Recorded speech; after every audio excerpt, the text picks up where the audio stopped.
ഇന്ത്യയെ മുറിച്ചെടുക്കാൻ ഇറങ്ങിയ ബംഗ്ലാദേശിലെ വിപ്ലവ നേതാവ് എന്നറിയപ്പെടുന്ന ഉസ്മാൻ ഹാദിയെ അജ്ഞാതൻ കൊലപ്പെടുത്തി. ഹാദിയുടെ കൊലയാളികൾ ഇന്ത്യയിലെന്ന ആരോപണവും ഉയരുന്നുണ്ട്. മുൻ ബംഗ്ലാദേശ് പ്രധാനമന്ത്രി ഷെയ്ഖ് ഹസീനയെ അധികാരത്തിൽ നിന്ന് പുറത്താക്കാൻ വിദ്യാർത്ഥി പ്രക്ഷോഭത്തിന് നേതൃത്വം നൽകിയ ഇൻകിലാബ് മഞ്ച് നേതാവ് ഷെരീഫ് ഉസ്മാൻ ഹാദിയുടെ കൊലപാതകത്തിന് പിന്നാലെ ബംഗ്ലാദേശിൽ വീണ്ടും കലാപങ്ങൾ അരങ്ങേറുകയാണ്. പൊതുതെരഞ്ഞെടുപ്പിൽ മത്സരിക്കാനിരിക്കെയാണ് ഷെരീഫ് ഉസ്മാൻ ഹാദി അജ്ഞാതരുടെ വെടിയേറ്റ് കൊല്ലപ്പെടുന്നത്. മുഖം മൂടിയ ചില ആളുകളുടെ വെടിയേറ്റാണ് ഹാദി കൊല്ലപ്പെട്ടത്. കൊലയാളികൾ ഇന്ത്യയിലേക്ക് പലായനം ചെയ്തെന്ന് ആരോപിച്ച് ഇന്ത്യൻ ഹൈക്കമ്മീഷൻ അടച്ചുപൂട്ടണമെന്നാവശ്യപ്പെട്ടാണ് ആദ്യം പ്രതിഷേധം തുടങ്ങിയത്. കഴിഞ്ഞ ആഴ്ചയാണ് ഉസ്മാൻ ഹാദിയുടെ തലയിൽ അജ്ഞാതരുടെ വെടിയേൽക്കുന്നത്. തുടർന്ന് സിംഗപ്പൂരിലെ ആശുപത്രിയിൽ ചികിത്സയിലായിരുന്നു. അവിടെ വെച്ച് വ്യാഴാഴ്ച രാത്രിയോടെയാണ് മരണം സംഭവിക്കുന്നത്. തന്റെ തെരഞ്ഞെടുപ്പ് പ്രചാരണ പരിപാടിക്കിടെയാണ് മുഖംമൂടി ധരിച്ചെത്തിയ അക്രമികൾ വെടിവെക്കുന്നത്. കുറ്റവാളികളെ ഉടൻ പിടികൂടണം എന്നാവശ്യപ്പെട്ടാണ് പ്രതിഷേധമെല്ലാം നടക്കുന്നത്. കൊലയാളികളെ അറസ്റ്റ് ചെയ്യുന്നതിൽ പോലീസ് പരാജയപ്പെട്ടുവെന്നും ഈ പ്രക്ഷോഭക്കാർ ആരോപിക്കുന്നുണ്ട്. പ്രമുഖ ബംഗ്ലാദേശ് പത്രമായ പ്രോഥം അലയുടെയും ദ ഡെയിലി സ്റ്റാറിന്റെയും ധാക്കയിലെ ഓഫീസിന് നേരെയും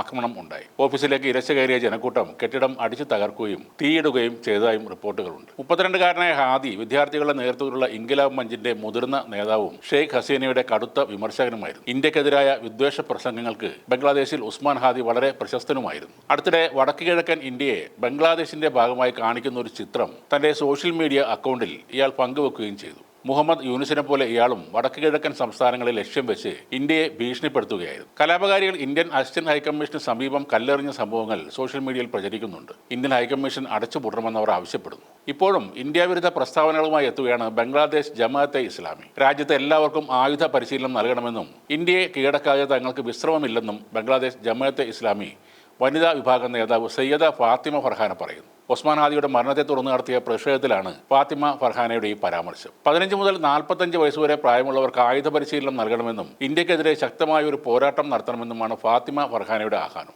ഇന്ത്യക്ക് വേണ്ടി പ്രവർത്തിക്കുന്ന നായ്ക്കളെ ഇല്ലായ്മ ചെയ്താലല്ലാതെ അടങ്ങില്ലെന്ന് ഉസ്മാൻ ഹാദിയുടെ സഹോദരിയും മാധ്യമങ്ങൾ നൽകിയ ഒരു മറുപടിയിൽ പറഞ്ഞിരുന്നു. എന്നാൽ ഉസ്മാൻ ഹാദിയുടെ കൊലപാതകത്തിന് പിന്നിൽ പ്രവർത്തിച്ചവരെ കണ്ടെത്താൻ ബംഗ്ലാദേശിന് ഇതുവരെ കഴിഞ്ഞിട്ടുമില്ല.